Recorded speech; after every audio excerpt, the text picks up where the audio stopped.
할렐루야. 오늘 수요기도에 오신 여러분 모두를 진심으로 축복하고 환영합니다.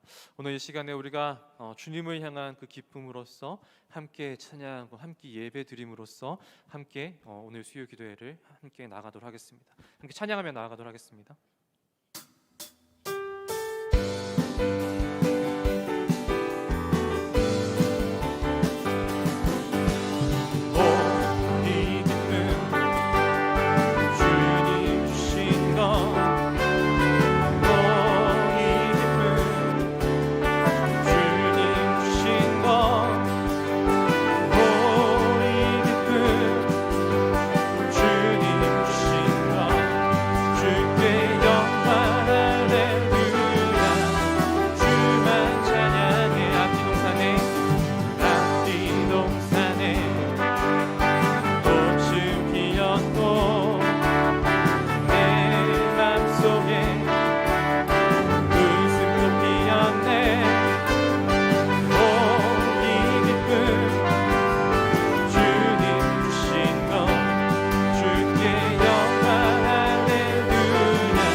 다시 1절부터 찬양하겠습니다. 오 이 기쁨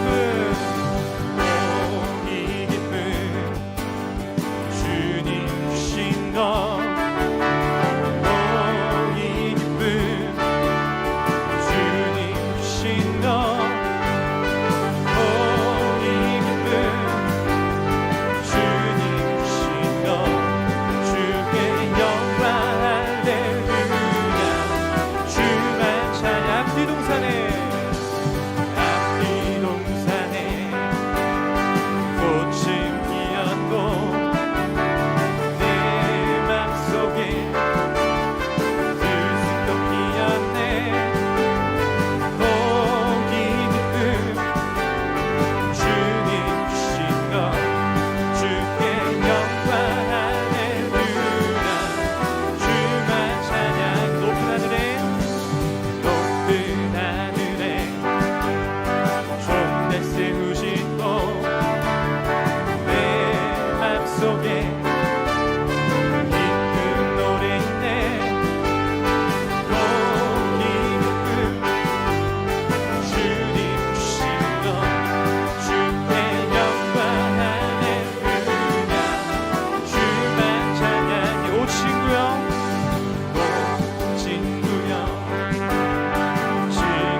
지나지 않네. 구름 몰아치고 하늘 덮어도 나 주의 믿음 갖고 지나지 않네. 주는 내 친구, 진실한 친구, 끝내까지도 주시하니. 높은 구름 몰아치고 하늘 덮어도 나 주의 믿음 갖고 지나지 않네. 주의 믿음 갖고, 나 주의 믿음 갖고 홀로 걸어도 나 주의 믿음 갖고 지나지 않네. 구름 몰아치고 하늘 덮어도 나 주의 믿음 갖고 지나지 않네. 주는 내 친구, 주는 내 친구, 진실한 친구, 끝내까지도 주는 내 친구, 주는 내 친구, 진실한 친구, 끝내까지도 주시하니. 높은 구름 몰아치고 하늘 덮어도 나 주의 믿음 갖고 실망치 않네. 할렐루야. 하나님께 영광의 박수를 드리기 원합니다. 우리 주님의 믿음 갖고 우리 믿음의 걸음을 걸어가는 우리 모두가 되기를 원합니다.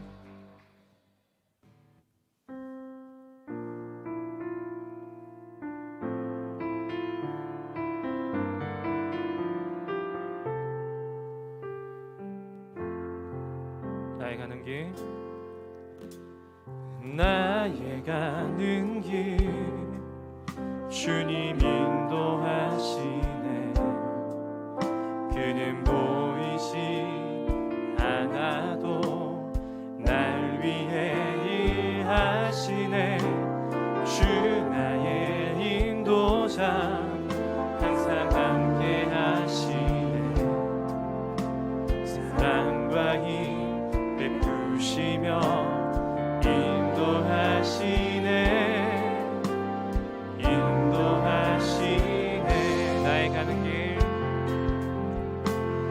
나의 가는 길, 주님 인도하시네.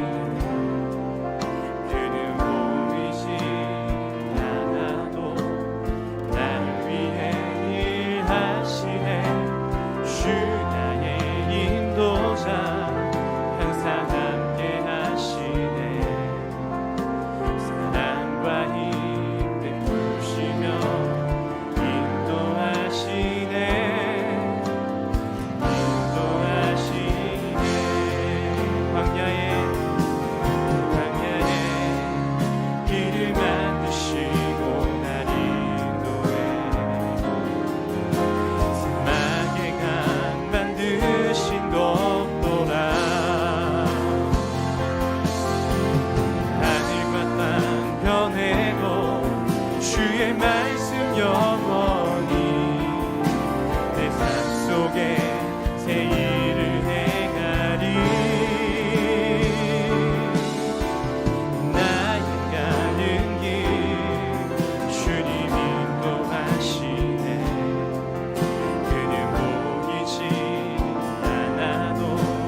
말씀 영원히 내 삶 속에 새 일을 행하리.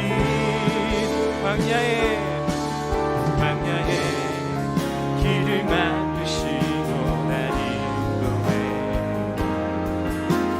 사랑의 강 만드신 것 보라. 하늘과 땅 변해도 주의 말씀 영원히 내 삶 속에 새 일을 행하리. 나의 가는 길 나의 가는 길 주님 인도하시네. 그는 보이지 않아도 날 위해 일하시네. 주 나의 인도자 항상 함께 하시네. 사랑과 힘 베푸시며 인도하시네.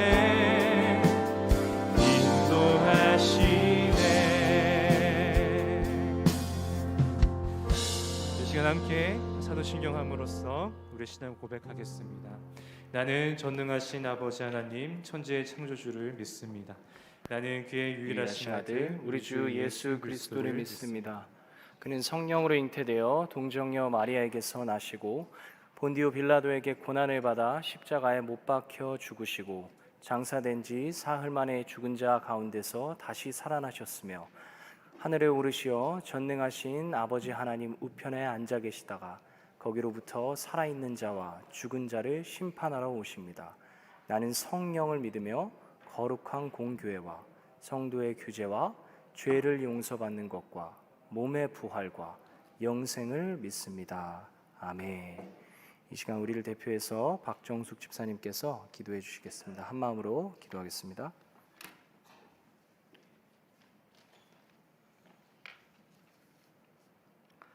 거룩하고 전능하신 하나님 아버지, 저희들을 사랑하시어 2021년 마지막 수요 예배를 드릴 수 있는 귀한 시간을 허락하여 주심을 감사합니다. 코로나가 계속 진행되고 있는 이때 저희 믿음의 부족함을 더욱 깨닫게 되는 시간이 되었습니다. 저희들의 부족함으로 인해 주님의 이름을 더럽히지 않도록 저희 생각과 행동을 바른 길로 가도록 인도해 주십시오. 코로나로 낙심하며 지치지 않게 하시고 주님의 품 안에서 믿음을 더 굳건히 다질 수 있게 하여 주시옵소서. 이 고난의 시간이 오히려 하나님께 더 가까이 갈 수 있게 하여 주시옵소서. 주님, 이 자리에 슬픔을 당하여 힘들어하는 성도님께 위로와 안정을, 절망과 좌절에 빠진 성도님께 용기와 희망을, 육신이 아픈 성도님께 건강과 행복을, 시험을 당한 성도님께 이길 힘을 주시옵소서. 주님께서 저희와 함께 하셔서 어디에 있든지 무엇을 하든지 은혜와 사랑을 기억하게 하시며 늘 감사하는 마음으로 살아가게 하여 주시옵소서. 오늘 진리와 생명의 말씀을 들고 단위에 서신 김상천 전도사님, 성령의 능력으로 붙들어 주시고 건강 주시며 하나님의 은혜가 충만하게 하여 주시옵소서. 주시는 말씀 저희들 영적으로 충만하고 은혜가 되며 올해를 잘 마무리하고 새해에는 더 많은 하나님의 은혜와 축복이 모든 성도님 가정에 충만케 하여 주시옵소서. 예수 그리스도 이름으로 기도드렸습니다. 아멘.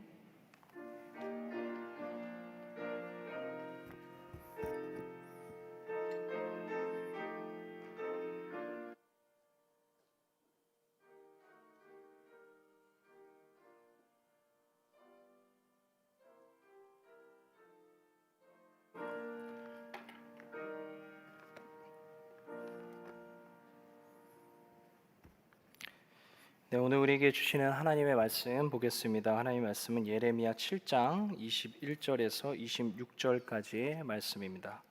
제가 구약 성경으로 1062페이지 어간에 있습니다. 예레미야 7장 21절에서 26절까지 말씀입니다. 한 절씩 교독하도록 하겠습니다. 제가 먼저 읽겠습니다. 만군의 여호와 이스라엘의 하나님께서 이와 같이 말씀하시되 너희 희생 제물과 번제물의 고기를 아울러 먹으라.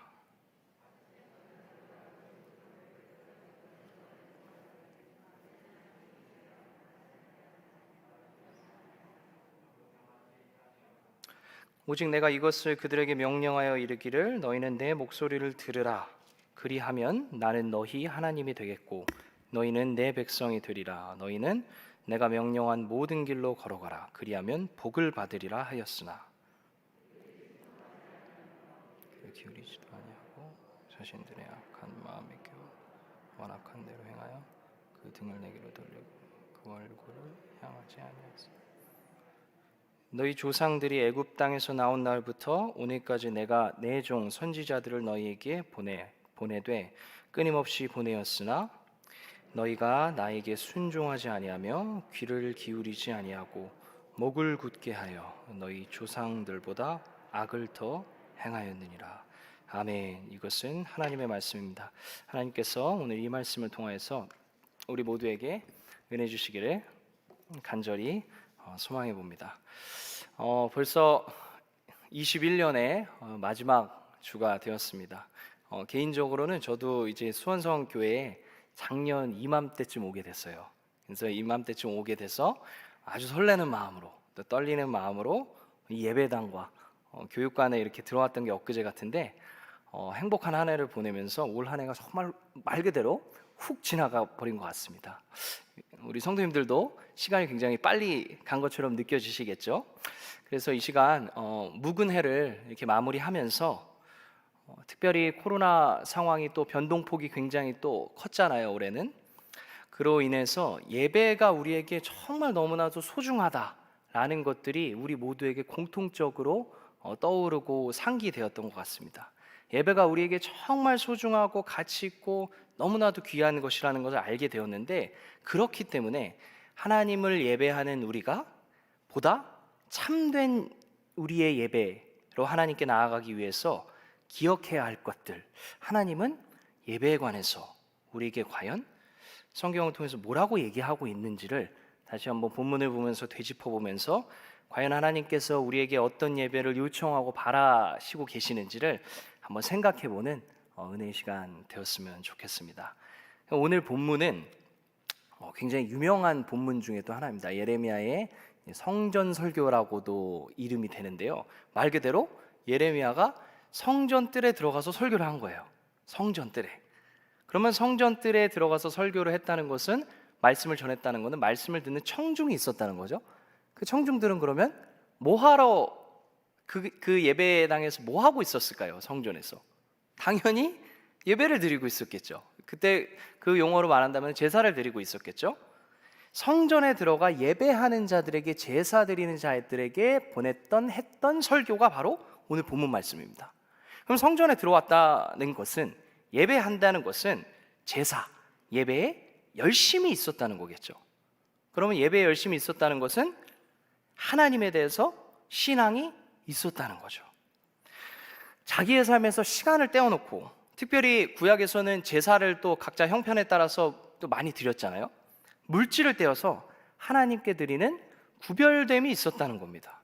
마치 저희도 지금 이 자리에 모이신 성도님들, 그리고 온라인으로 예배하고 계시는 우리 모든 성도님들도 이 추운 겨울에 엄동설안에도 발걸음을 옮겨서 예배하기 위해서 이 수요 기도에 오신 것처럼, 그리고 바쁘고 어려운 시간을 쪼개서 각자 자리에서 온라인으로 예배하시는 것처럼, 시간과 중요한 물질들을 구별해서 각자 자리에서 예배하는 그 모습과 같이 그 본문의 청중들도 그러한 상황이었다는 겁니다.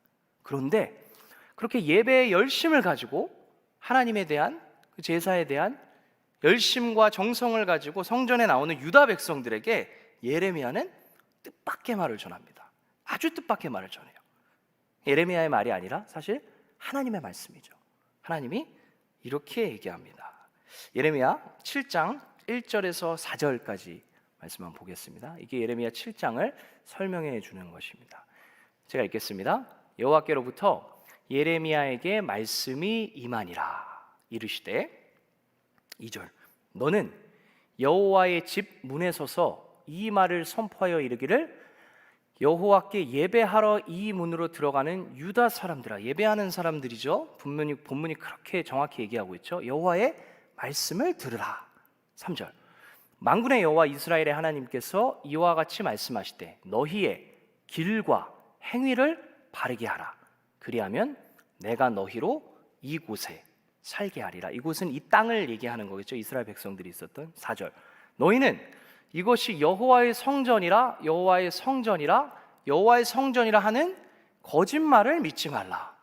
이렇게 얘기합니다. 자, 너희 힘든 삶 가운데 나의 백성들아, 시간을 들이고 또 물질을 떼어서 이 자리에 나와서 너무 고맙다, 내가 너희 너무 아끼고 고맙다, 칭찬해주고 싶다, 그렇게 얘기하나요? 딱 느낌이 그런 느낌이 아니죠. 딱 봤을 때 혼내는 느낌이죠. 여호와께 예배하러 이 문으로 들어가는 유다 사람들아, 하나님의 말씀을 들어라, 정신 차려라, 뭐 이런 뉘앙스잖아요. 만군의 여호와 이스라엘 하나님께서 이같이 말씀하신다. 너희는 길과 행위를 바르게 하라. 바꾸어 말하면 제사 드리는 것보다, 예배 드리는 것보다 그 이전에 앞서 너희의 길과 행위를 바르게 하고 예배 자리로 나와라. 이렇게 선언하고 있습니다. 무슨 말인가요? 길과 행위는 근본적으로 어디에 기반을 두고 있는 거죠? 예배당에서가 아니라 우리의 보통 날 속에서, 일상 속에서 나타나는 현상들, 일상 속에서 나타나는 열매들입니다. 결국 하나님이 예레미야를 통해서 얘기하고 있는 정확한 바는 너희가 제사 드리러 오기 전에 먼저 너희의 일상을 돌아보아라. 너희의 보통날, 평상시의 삶을 돌아보아라. 그 가운데서 너가 걸어가고 있는 길, 너가 향하고 있는 길, 그리고 네가 생각하고 행동하는 것, 우리의 행동은 우리의 가치관과 우리의 존재를 따르는 거죠. 분리되어 있지 않죠. 우리가 생각하는 가치관이 우리의 행동으로 열매로 나타나는 거죠. 네가 행하고 있는 그 행동들, 하나님이 기뻐하시는 바인지를 먼저 돌아보아라. 그럼 이걸 우리의 지금 현재 우리에게 적용해 본다면, 우리의 메시지로, 우리의 언어로 바꿔본다면 뭐라고 얘기할 수 있을까요? 저에게 하는 말입니다. 너희 나에게 찬양하고 예배하기 전에 그거 좋다. 그러나 그 전에 일요일에 나타나는 너희의 말과 행동, 친절함이 아니라 그 다음날 월요일에, 화요일에 너희 직장에서, 너희 가정에서, 너희 가족들에게, 너희 이웃에게, 무엇보다 너보다 힘이 약한 자들에게 나타나는 말과 행동이 하나님이 요청하시고 기뻐하시는 행위인지, 그런 모습들의 열매인지를 살펴보아라. 부합한지 생각해 보아라 라고 하는 겁니다. 만약에 그렇다면, 그렇지 않다면, 그 열매가 없다면 이것이 여호와의 성전이라고 하는 말은 거짓말이다라고 4절에 첨언을 한 거예요. 근데 여러분, 여호와의 성전이, 예루살렘 성전이 여호와의 성전이라는 것이 거짓말인가요? 성경에서 보면은 예루살렘 성전을 여호와께서 자기의 이름을 두시고 여호와의 집으로 삼은 여호와의 성전이라고 명명백백하게 얘기해요. 어떤 학자가 그걸 계산해 보니까 500번이 넘게 나온다고 하더라고요. 그러면 이 말은 뭔가 특별한 의미를 부여해서 얘기하고 있는 거겠죠. 맥락에 따라서. 무슨 말이냐? 예레미야가 이 성전이 여호와의 성전이라는 거짓말을 믿지 말라고 하는 말은, 우리의 지금까지 읽어본 맥락을 토대로 해서 살펴보면, 그렇게 너희의 일상과 분리된 제사, 너희의 일상과 삶의 열매와 단절되어 있는 예배로 채워진 성전은 여호와의 성전이 아니다. 바로 뭐다? 강도의 소굴이다 라고 얘기합니다. 우리가 시간이 없어서 저희가 다 읽어볼 수는 없지만 아래 강도의 구렬이라고 얘기하죠. 예수님도 이 구절 인용하시죠? 라고 얘기합니다. 그렇다면 우리의 궁금증이 여기서 나타나는 거예요. 그렇다면 길과 행위를 바르게 하라는 말이 과연 무슨 말일까요? 라는 질문이 저에게 이제 던져지죠. 본문은 그것을 아주 구체적으로 설명해 줍니다. 그리고 그 부분이 유다 백성들이 행하고 있었던 그 현실에서 나타나고 있던 잘못된 길과 행위를 꼬집어서 이야기하는 것과 동일하다고 볼 수도 있습니다. 5절 한번 볼까요? 5절. 너희가 만일 길과 행위를 참으로 바르게 하여, 바르게 하지 지금 못한 상태라는 거죠. 그게 전제되어 있는 거죠. 이웃들 사이에 정의를 행하며, 그리고 이방인과 고아와 과부를 압제하지 아니하며, 무죄한 자의 피를 이곳에서 흘리지 아니하며, 다른 신들 뒤를 따라 화를 자초하지 아니하면 내가 너희를 이곳에서 살게 하니라. 똑같이 얘기하죠. 이 땅에서 살게 하는 전제를 그렇게 얘기하죠. 곧 너희 조상에게 영원 무궁토록 준 약속의 땅, 이 땅이다, 땅이니라. 뭐라고 하나요? 이스라엘이 세워야 할 바른 길과 행위는 바로 단어로 정확하게 딱 핀센트로 꼬집어서 얘기하죠. 정의다. 정의를 세우지 않았다. 그리고 더 구체적으로 그 현상을 구체화해서 얘기해 주는 거는 너희가 약자를 보호하지 않았다라고 이야기합니다. 이게 하나님이 보시기에 올바르지 않은 길과 행동이었다는 거예요. 만약에 그 길에서 돌이키지 않는다면 너희들이 드리는 예배 내가 절대 기뻐할 수가 없다. 난 너희에게 그런 예배 요구한 적 없어. 한 번도 요구한 적 없다 라고 얘기합니다. 오늘 저희가 읽었던 21절에서 26절이 그 말인 거죠. 난 너희에게 제사 요구한 적 없어. 내 말을 듣기만을 원하는 거야. 내 말은 너희의 행위와 길을 바르게 펴라. 그 길이 뭐라고요? 정의, 약자를 보호하는 삶이었던 겁니다. 그런데 이렇게만 본다면은 사실 정의의 문제가 굉장히 은근히 추상적으로 다가와요. 이 정의의 문제가 약자를 보호한다고 얘기한다면은 우리들은 그래서 이 정의의 문제가 어느 정도 이 문제에 대해서 저희 모두가 어느 정도 도덕적 알리바이를 갖고 있는 듯한 느낌을 줘요. 아니, 나는 이 문제와 상관없는 거지. 내가 무슨 약자를 괴롭히겠어. 보호 안 하겠어. 왜냐? 저희 나름대로 신앙생활 하면서 구제연금도 하고 구제활동도 하고 약자를 보호해야 한다는 생각 모두 다 갖고 있잖아요. 그렇죠? 교회를 다니면서, 아니 이거는 교회를 안 다녀도 그냥 평범한 생각을 갖고 있는 평범한 평이한 인격을 갖고 있는 사람이라면 힘 있는 자가 약자를 보호해야 한다는 것은 아주 당연한 일입니다. 인권은 인권적인 일이고요, 인간적인 생각이고. 교회를 다니면서 나는 내가 권력이 있으니까, 내가 돈이 많으니까, 힘이 많으니까 힘이 약한 너 괴롭히고 착취해도 돼, 이렇게 말하는 사람 한 명도 없죠. 그런 사람 저도 살면서 교회에서 본 적이 없어요. 거의 없겠죠. 그런데 한 걸음 더 들어가 본다면은 이 구약에서 말하고 있는 정의의 문제, 약자를 보호하는 이 문제가 우리 아주 가까이에 있는 문제라는, 우리가 피해갈 수 없는 길이라는 것을 우리가 한번 생각해 볼 수 있는 것 같습니다. 구약에서 말하는 정의는 정의, 공의 이렇게 우리말로 번역이 많이 되죠. 근데 이제 구약의 히브리어를 번역한 건데 그게 미슈파, ጼ데크 이런 것들을 번역을 한 거예요. 근데 그 말이 가장 근원적인 개념으로 설명해 본다면은 하나님이 인간에게 원하시는 바를 인간이 행하는 것. 다시, 하나님이 인간에게 원하시는 바를 인간이 자기의 삶 속에서 행하는 것이라는 겁니다. 근데 이렇게만 해도 아직까지 좀 추상적이잖아요. 그럼 뭘까요? 예언서를 쫙 뒤져본다면은 이 정의의 문제는 결국 분배의 문제입니다. 분배의 문제예요. 마땅히 그 사람에게 돌아가야 할 것이 돌아가게 하는 것, 이게 정의라는 거예요.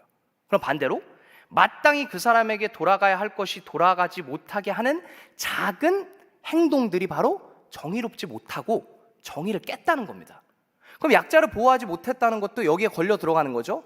약자를 보호하지 않는다는 건 그 사람들에게 충분히 가치 있는 존엄성이 돌아가야 되고, 충분히 그 사람에게 시간이 돌아가야 되고, 충분히 그 사람에게 살아갈 때 필요한 물질이 돌아가야 되는데 그것들을 힘 있는 자들이 빼앗고 착취하고 보호해야 될 의무를 가진 이스라엘 백성들이 주지 않았다.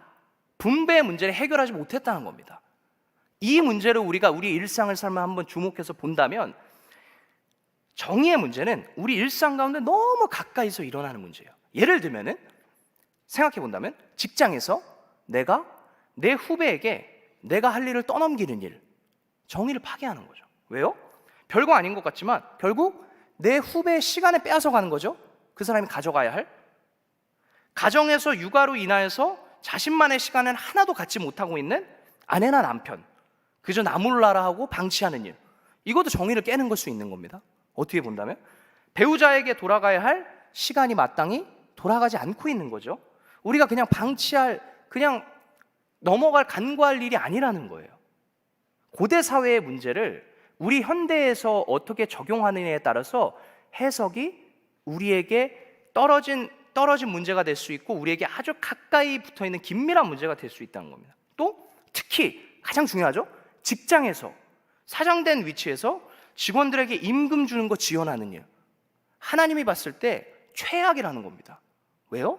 그 사람의 시간과 노동력, 돈, 모든 것을 빼앗아 간다는 거죠. 마땅히 돌아가야 되는데 그거 안 줬다는 겁니다. 계약과 다른 과도한 업무를 시키는 거, 이것도 정의를 깼다는 거예요. 하나님이 봤을 때 모든 관계에는, 우리 인간은 모든 관계는 힘의 역학이라는 게 존재하기 때문에 두 사람이 있으면 어떤 인간관계든지 힘 있는 자와 힘 있지 않은, 힘을 덜 가진 자의 관계로 나뉘게 됩니다. 그게 우리 인간관계에서 일어나는, 우리가 부지불식간에 알지 못하지만 일어나고 있는 일들이죠. 예를 들면은 제가 만약에 신대원에, 신학대학원에 동기로 들어간 제 동기 전도사님이 있어요. 근데 저는 나이가 예를 들면은 25살이라고, 지금 25살은 아니에요. 25살이고 그 동기가 20살이라고 해봅니다. 그러면 똑같은 전도사의 위치죠. 똑같은 신학대학생의 위치죠. 그런데 여기도 힘의 약하게 발생해요. 누구에게 힘이 더 쏠릴까요? 저한테 더 쏠립니다. 왜요? 나이가 더 많으니까요. 이런 식으로 우리 인간관계에서는 무조건 힘이 있는 자와 힘이 덜 가진 자의 관계가 형성을 하게 되고, 그 관계 속에서 나도 모르게 은밀하게 미묘하게 그 사람들에게 돌아가야 할 바를 내가 착취하고 가져가는 행동들이 우리 삶 속에서 비일비재하게 일어날 수 있다는 거죠. 그래서 만약 나보다 약한 약자의 마음을 무너뜨리고 있는 모습이 우리 삶 가운데 나타나고 있지는 않았는지, 나로 인하여서, 내 행동으로 인하여서, 내 작은 당연하다고 여겼던 내 작은 그런 행동들, 가치관, 내 삶의 모습들로 인하여서 타인의 마음이 무너진 일이 있다면, 그 사람의 마음을 무너뜨렸다면, 힘들게 했다면 그 예배 하나님이 안 받는다는 겁니다. 이거 엄중한 선포죠. 근데 이게 구약에서만 이렇게 얘기할까요? 신약 성경에서 예수님이 더 아주 강경하게 얘기합니다. 우리가 시간이 없어서 찾아보지 못하지만 예수님이 산상수훈에서 그 얘기 하시죠. 산상수훈에서 너희가 예물 드릴 때에 형제에게 원망 들을 만한 일이 생각나거든 그냥 가가지고 일단 예물 드리고 나서 사과해라, 이렇게 안 하죠. 예물 내려놓고 형제에게 가서 사과하고 예물을 다시 갖다 드려라. 근데 이게 레위기에서 똑같이 나옵니다. 속건제 부분에서 그렇게 나와요. 배상을 해야 될 문제가 있다면은 네가 배상을 마무리한 뒤에 제사를 드리라고 해요. 속건제 일단 드려놓고 나서 네가 배상해라 이렇게 얘기 안 하고, 구약 성경에서도 신약 성경에서도 하나님이 제사는 네가 너의 일상의 삶 가운데 나타나는 관계 속에서 나타나는 열매, 그거 해결해라. 그거 해결하지 않는다면은 너는 하나님의 백성으로서 바르지 않는 길을 걸어가고 있는 현실인 거다. 그런 예배 내가 바라지 않는다. 이렇게 얘기하고 있는 겁니다.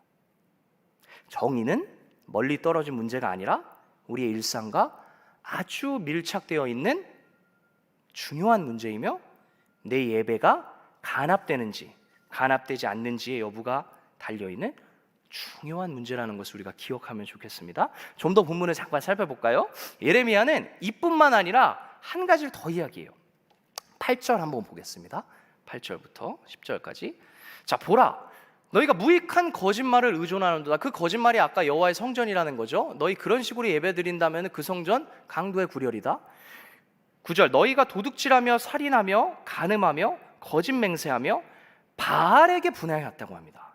너희가 알지 못하는 다른 신들을 따랐다고 합니다. 근데 그러고 나서 10절에 내 이름으로 일컬음을 받는 이 집에 들어와서 너희가 그래 놓고서는 서서 말하기를 우리가 구원을 얻었다. 그렇게 얘기하니 내가 봤을 때는 그거 가증한 문제다. 이중적이고 내가 더 이상 그거 못 봐주겠다. 이렇게 얘기하십니다. 뭐라고 얘기하죠? 우상숭배를 얘기합니다.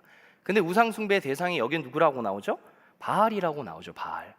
근데 저희가 구약 성경을 볼 때 한번 면밀하게 다시 한번 생각해 볼 문제가, 우상을 숭배했다는 것, 특히 바알과 관련해서 저희가 꼭 기억해야 하는 것이 하나가 있어요.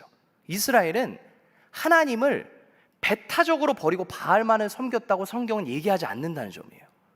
다시, 나 이제 하나님 필요 없습니다. 야훼보다 바알이 더 좋아요. 저 바알한테 갈래요. 이렇지 않는다는 거예요. 바알도 섬기고 하나님도 섬기는 혼합주의 종교, 혼합주의 신앙으로 이스라엘 백성이 우상을 섬겼다고 그렇게 얘기한다는 겁니다. 근데 우리 입장에서는 이게 이해가 잘 안 가잖아요. 아니, 하나님이 이집트에서도 그렇게 구원해주고 그 가나안 땅에서 40년 동안 다 먹여 살려주고 가나안 전쟁에서 승리하게 해주고, 근데 어떻게 그 하나님 말고 그 능력을 받는데도 어떻게 바알을 섬길 수가 있지? 어떻게 하나님을 경험하고 하나님을 버릴 수가 있는가? 왜 하나님이 있는데 바알을 의존했는가? 이게 우리가 전지적 작가 시점으로 지금 구약 성경을 봤을 때 우리에게 나타나는 그런 질문들이잖아요.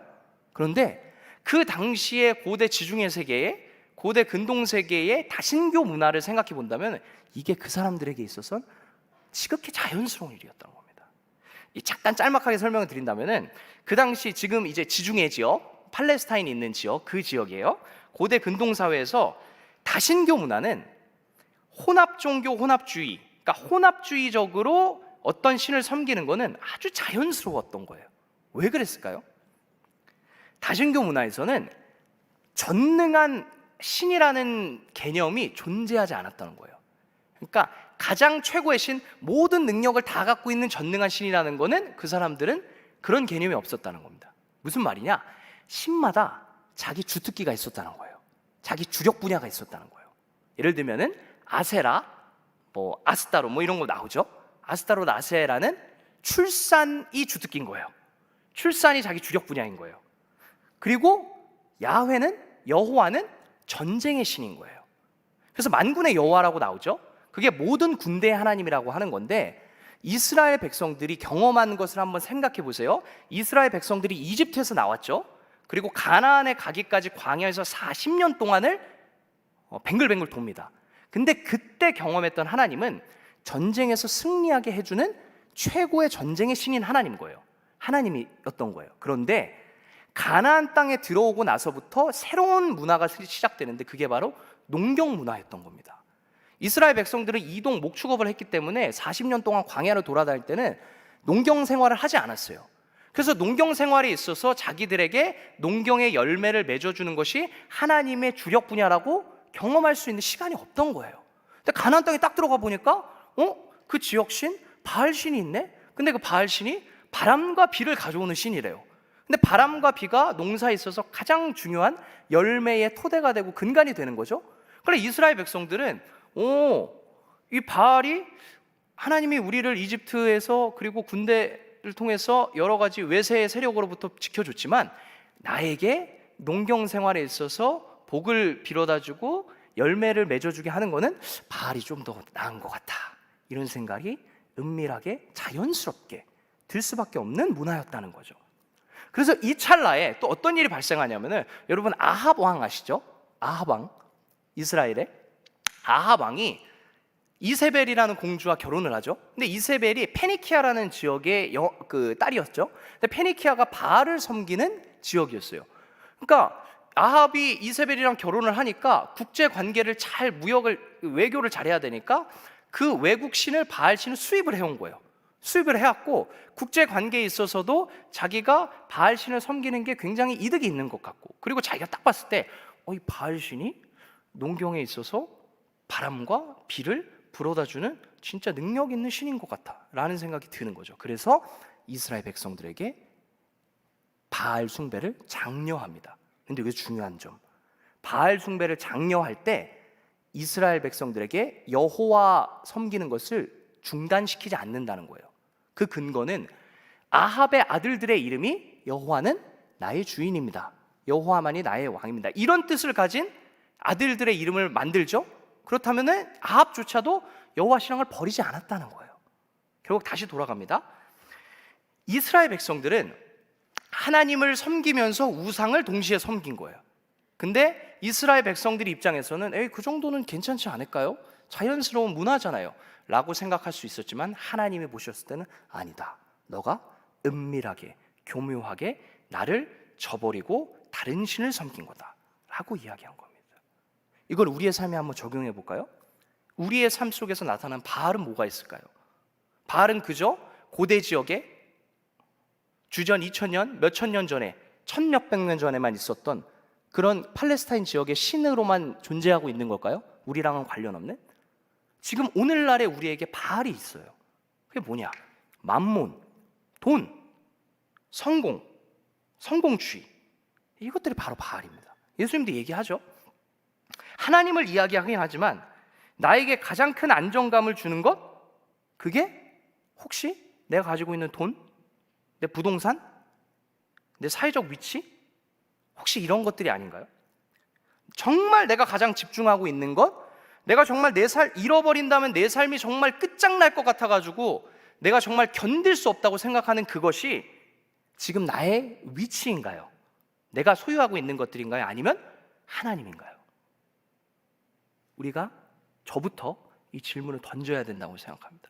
그렇다면 우리도 이스라엘 백성들이 섬겼던 그 바알 신앙으로부터 절대 벗어날 수 없는 상황이 된다는 것이죠. 결국 그래서 예레미야를 통한 하나님의 선언은 지금 이 순간 예배하고 있는 우리에게도 동일하게 적용되고 있다고 우리가 생각해 볼 수 있을 것 같습니다. 그런 맥락에서 바로 오늘 우리가 읽은 본문이 나오는 겁니다. 오늘 본문을 다시 한번 읽어볼까요? 이걸 상기시키면서 21절에서 23절까지입니다. 만군의 여호와 이스라엘의 하나님께서 이와 같이 말씀하시되, 자 보세요. 너희 희생제물과 번제물의 고기를 아울러 먹으라. 자, 이게 보시면은 희생제물과 번제물의 고기를 아울러 먹으라고 나오죠. 근데 이거 히브리어 원문을 보면은 번제물의 고기가 순서가 먼저 나와요. 근데 여러분 잘 알다시피 번제물은 고기를 다 태우죠. 레위기 제사법을 보면은 그럼 남은 고기가 없는 거예요. 근데 고기를 다 먹으라는 거는 하나님이 어떻게 보면은 조롱하는 조소적인 멘트를 날리고 있다는 거죠. 너희가 그런 식으로 할 거면은 번제물 네가 그냥 갖다 먹어, 이런 말인 거예요. 다음 절 22절, 사실은 내가 너희 조상들을 애굽 땅에서 인도하여 낸 날에 번제나 희생에 대하여 말하지 아니하며 명령하지 아니하고, 내가 너희한테 언제 그런 동물의 피, 기름, 희생 갖고 오라고 얘기 안 했다. 이게 레위기법을 부정하는 게 아니라 너희가 그런 식으로 드리는 제사, 그런 식으로 드리는 예배 난 너희에게 한 번도 요구한 적 없다. 너와의 관계, 너가 정말 하나님의 백성으로서 나와 관계를 맺고 참된 하나님의 백성이 되기 위해서 그 회복과 갱신의 수단으로 제사를 준 것이지, 내가 너희에게 그냥 제사만 갖고 오라고, 내가 무슨 제사 못 받아가지고 너무 서운해서 눈물 흘리는 신도 아니고 그거 아니라는 거다. 그 말을 하는 겁니다. 23절, 오직 내가 이것을 그들에게 명령하여 이르기를 너희는 내 목소리를 들으라. 이 목소리가 뭐였죠? 오늘 본문에 요구한다면 너희의 길과 행위를 바르게 하고 너희의 일상에서 열매를 맺으라. 바알을 버려라. 성공주의, 돈, 하나님 말고 더 사랑하는 것, 의지하고 있는 것들, 네가 포착하지 못하고 있는 은밀히 섬기고 있는 것들 다 샅샅이 뒤져서 발견해라. 다 버려라.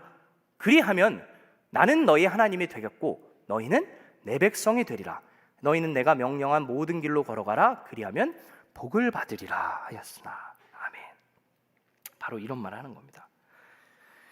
그런데 전도사님, 이거 구약 성경이잖아요. 구약 성경이니까 이렇게 강경하고 기준치가 높은 거 아닌가요? 이런 생각하실 수 있잖아요. 그런데 예수님도 똑같은 얘기를 합니다. 우리 몇 구절만 한번 살펴볼까요? 마태복음 23장 23절입니다. 저희 같이 한번 읽어보겠습니다. 화 있을진저. 자, 시작. 화 있을진저 외식하는 서기관들과 바리새인들이여, 너희가 박하와 회향과 근체의 11조는 들이되 율법에 더 중한 바 정의와 긍휼과 믿음은 버렸도다. 그러나 이것도 행하고 저것도. 아멘. 하나님, 예수님이 뭐라고 얘기하시는 거죠? 너희가 11조, 제사, 박하, 회향 다 일일이 계산해가지고 열심히 철저하게 드리고 있다. 그런데 그것도 율법에 근거한 거죠. 그런데 너가 율법에 근거해서 그 제사와 물질을 드리고 있는데 율법에서 더 중하다고 생각하는 것, 그게 바로 정의와 사랑과 공의. 너의 삶의 열매 없다. 그렇다면은 그런 제사 하나님이 안 받는 거다. 근데 하나님, 예수님이 중요한 얘기를 하죠. 그러니까 너 제사 다 때려쳐. 이제 제사 필요 없어. 여기 와서 예배하지 마. 이렇게 얘기하지 않죠? 뭐라고 얘기하시죠? 이것도 버리지 말고 저것도 버리지 말아야 할지니라. 너희가 드리는 참된 예배 가치 있다. 얼마나 고귀하냐. 하나님과 만나는 시간 구별되어 떼어드리는 것. 그러나 그 예배가 정말 하나님께서 받으시는 기뻐하시는 예배가 되기 위해서는 너희의 삶에 일상에서 나타나는 것들 결단코 놓쳐서는 안 된다. 다시 한번 너희 삶을 돌아봐라 라고 이야기하고 있는 겁니다. 바울도 똑같은 얘기를 합니다. 우리 로마서 12장 너무 잘 아시죠? 1절 2절 한번 볼까요? 같이 한번 읽어보겠습니다. 시작. 그러므로 형제들아 내가 하나님의 모든 자비하심으로 너희를 권하노니 너희 몸을 하나님이 기뻐하시는 거룩한 산 제물로 드리라. 이는 너희가 드릴 영적 예배니라. 2절. 너희는 이 세대로 본받지 말고 오직 마음을 새롭게 함으로 변화를 받아 하나님의 선하시고 기뻐하시고 온전하신 뜻이 무엇인지 분별하도록 하라. 하나님이 선하시고 기뻐하시고 온전하신 뜻이 뭐랬죠? 구약에서 정의라고 했었죠. 하나님이 원하시는 바를 행하는 것. 그게 구약의 개념과 동일하게 이어지는 연속성이 있는 겁니다. 그런데 여기서 우리가 중요한 게 있어요. 우리가 이 1절을 보면서 너희의 몸을 하나님의 제사로 드리라고 하니까 예수님을 통해서 이제 성전 제사가 없어졌으니까 제사가 없는 상태니까 바울이 이 말을 한 것 같다라고 생각할 수 있잖아요. 근데 그렇지 않아요. 우리가 그 생각을 하는 거는 히브리서의 그 본문이 우리 머리 가운데 부지불식간에 떠올라서 그런 거지, 바울이 이 이야기를 할 때 로마서를 썼을 때 당시는 50년대 중후반이었는데 50년대 중후반에서는 성전이 무너지지 않은 상태였고 성전 제사가 제 기능을 이미 계속해서 발휘하고 있던 상태입니다. 우리 고린도전서에 나와 있는 너희의 몸이 성전이라 하는 말이 성전 제사 필요 없다는 말을 해주는 게 아니에요. 그거는 우리 몸도 역시 성전과 같이 거룩하다는 말을 하는 것이고, 성전이 이제 무너졌으니까 성전 예배 없으니까 너희의 삶으로 이제 예배를 드려라 이 말을 하는 게 아니라는 거예요. 그래서 바울이 봤을 때는 지금 성전 예배가 제사 기능이 정상적으로 작동하고 있지만 너희가 잊어서는 안 되는 중요한 게 한 가지 있다. 그것만 챙기지 말고 너희의 몸을 거룩한 산 제사로 하나님께 동시에 올려드려라. 그게 바로 하나님이 받으시는 합당한, 합리적인, 아주 이성적인, 아주 온당한 그런 예배다. 어떻게 드려라? 하나님이 원하시고 바라시는 바를 선한 것을 분별하여 너희의 삶의 행위를 곧게 펴라 라고 얘기합니다. 이게 구약과 신약에서 계속해서 줄곧 우리에게 얘기하고 있는 예배의 교훈이고, 예배를 우리가 어떻게 드려야 하는지에 대한 성경의 이야기입니다. 그럼 마지막 질문이 남습니다. 전사님, 우리가 아무리 해도 우리의 삶이 연약하기 때문에 우리가 그 열매 맺을 수 있나요? 정의로운 열매? 우리가 그 열매 정말 그 말씀대로 살아갈 수 있나요? 살아갈 수 있다고 얘기해요. 뭐라고 얘기하죠? 예수님의 메시지 하나 보겠습니다. 예수님 뭐라고 얘기하시냐? 그래서 너희가 십자가를 짊어지라고 얘기하는 겁니다. 마태복음 10장 38절 39절 한번 보겠습니다. 너무 잘하는 말씀이죠. 예수님이 제자를 부를 때 하는 말이에요. 또 자기 십자가를 지고 나를 따르지 않는 자도 내게 합당하지 아니하니라. 자기 십자가를 지라고 하죠. 39절. 자기 목숨을 얻는 자는 잃을 것이요 자기를 위하여 자기 목숨을 잃는 자는 얻으리라. 자, 십자가를 가지고 어떤 단어와 연결짓고 매개시키냐면은 목숨을 버리는 것과 연결시켜요. 저희가 생각했을 때 여기 십자가 걸려 있죠. 이 십자가는 우리가 교회에 들어왔을 때 긍정적인 이미지인가요? 부정적인 이미지인가요? 긍정적인 이미지죠. 예수님이 나를 위하여서 달려주신 은혜의 보좌를 은혜를 상징하고 사랑을 상징하기 때문에. 그런데 그 당시 세계관에서 십자가는 그냥 부정적인 거였던 거예요. 쉽게 말해서 사형틀인 거예요. 여러분, 저희가 생각해 봤을 때 이 강대상에 단두대를 갖고 왔다고 생각해 보세요. 전기 고문기를 갖고 왔다고 생각해 보세요. 우리가 어떤 생각이 들까요? 좀 거리끼는 생각이 들죠. 이 당시에 예수님 당시의 세계관에 있어서 십자가는 사형틀을 의미하는 겁니다. 그럼 예수님이 왜 그 얘기를 했을까요? 내가 너희를 위하여서 내가 가장 소중히 여기는 목숨을 버리고 온 인류를 위해서 너희가 내어줬을 때 하나님이 나를 살려주시지 않았느냐? 죽음까지도 하나님이 일으켜 세우시지 않았느냐? 그러면 너희가 나를 따르는 제자가 된다면은 네가 하나님 말씀대로 살지 못한다고 하는 그 무력감, 그 두려움, 그리고 이렇게 산다면은 실패할 것 같은 그런 두려움, 말씀대로 못 살 것 같다고 하는 그 두려움 모든 것들 십자가 앞에, 사형틀 앞에 다 내던져라. 다 죽여봐라. 한번 네 목숨 내려놔봐라. 그렇다면 나를 살린 그 아버지께서 너희의 삶도 반드시 살려주시고 새롭게 너희의 삶을 재조립하고 새롭게 창조해 줄 거다. 누구로? 예수의 제자로, 하나님의 참된 백성으로. 그 이야기하는 겁니다. 이제 말씀을 마무리합니다. 예배가 너무 중요합니다. 하나님 앞에 예배를 온전하게 드리는 우리의 한 해가 되기를 간절히 바랍니다. 그러기 위해서는 우리의 삶과 일상과 예배를 결단코 분리해서는 안 되며, 우리의 일상에서 일어나는 작은 일들, 작은 가치관들 하나하나 정말 하나님이 원하시는 바를 우리가 생각하고 열매 맺고 있는지를 곱씹어보고 기도하면서, 주님, 저 이거 못했습니다. 그러나 다시 한번 하나님이 주신 그 능력으로, 하나님 십자가에 내려놓으라고 하셨던 그 말씀, 그리고 다시 살려주시고 능력 주신다고 하셨던, 제자들을 변화시켜 주셨던 그 예수의 영이, 그 성령의 능력이 오늘 이 순간 나를 변화시켜 줄 믿습니다. 내년 한 해 동안 나의 삶 가운데, 나의 예배의 삶 가운데 함께하여 주시옵소서 라고 기도하며 참된 예배의 자리로, 예배의 열매로 하나님께 나아가는 우리 모두의 모습이 되기를 간절히 소망하고 기대합니다. 기도하겠습니다. 하나님 감사합니다. 오늘 우리에게 예배자로 부른 하나님의 부름에 우리가 어떻게 응답해야 할지를 하나님 말씀을 통해서 알려주시고 보여주시니 감사드립니다. 주님, 우리는 아무것도 할 수 없기에 예수님이 필요하고, 아무것도 할 수 없기에 하나님의 능력이 필요합니다. 하나님, 우리를 불쌍히 여겨주시고 다시 한번 내가 놓쳤던 것들, 간과했던 것들 기억나게 하여 주시고, 하나님 앞에 새롭게 참된 열매로 올려드릴 수 있는 내년 한 해가 될 수 있도록 주님 함께하여 주시옵소서. 살아계신 예수 그리스도의 이름으로 기도합니다. 아멘. 오늘 말씀 생각하시면서 주님 말씀하시면 함께 찬양하도록 하겠습니다.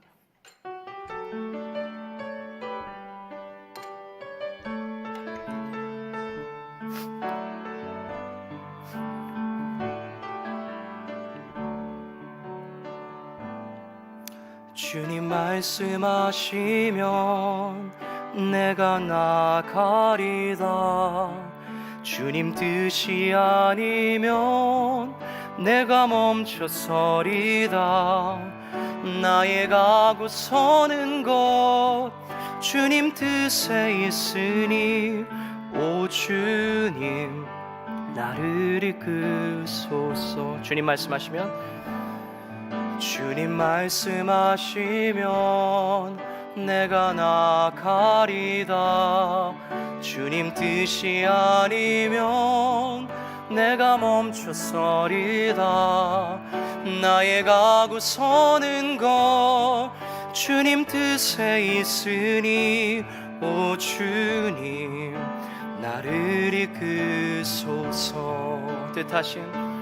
뜻하신 그곳에 나 있기 원합니다.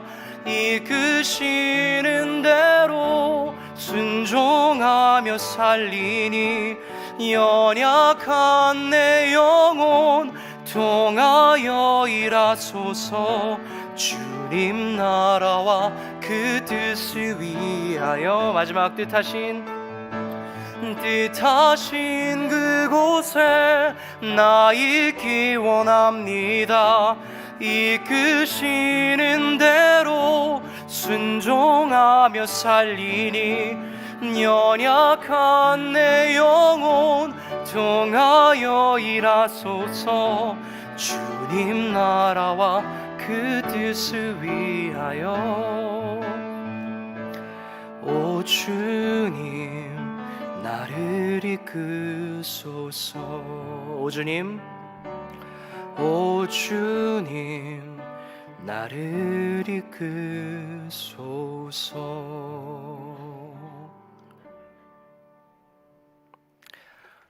네, 오늘 말씀을 기억하면서 공동 제목으로 우리 함께 기도하도록 하겠습니다. 첫 번째로, 하나님이 보내신 곳에서 하나님이 원하시는 바를 행하는 참된 예배자가 될 수 있도록 함께 기도하시면 좋겠습니다.